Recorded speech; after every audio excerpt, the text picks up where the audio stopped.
Joining us live from Sofia is Matthew Bryza. He's a former US ambassador to Azerbaijan. Matthew, welcome.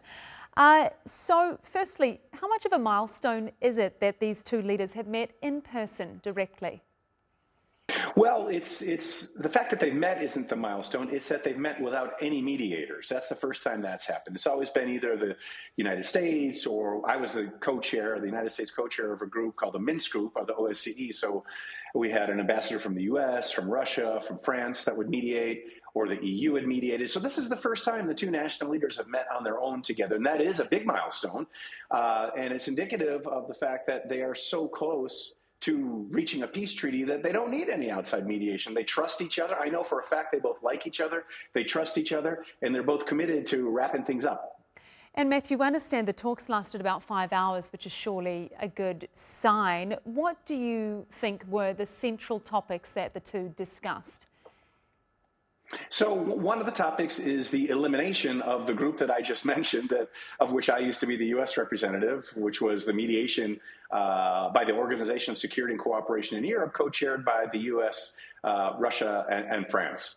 I think, though, the most important issue that remains, and they certainly discussed, is Azerbaijan's demand, which makes sense, that Armenia change its constitution, amends its constitution, to remove any ambiguity whatsoever about the fact that Karabakh remains part of Azerbaijan.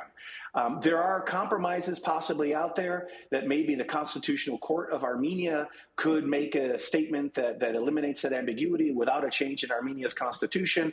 But that's a very difficult issue to resolve. It's hard to amend the country's constitution. On the other hand, it's difficult for Azerbaijan to agree to a peace treaty with a country that doesn't unambiguously say that Azerbaijani territory is Azerbaijani.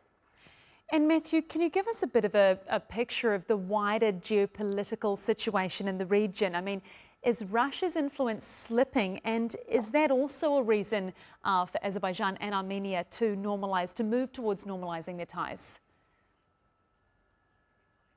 So Azerbaijan and Armenia have been normalizing their ties since the end of the Second Karabakh War in November of 2020. And they've been, as you reported, since March, the two leaders have said, we've agreed on the text of the treaty.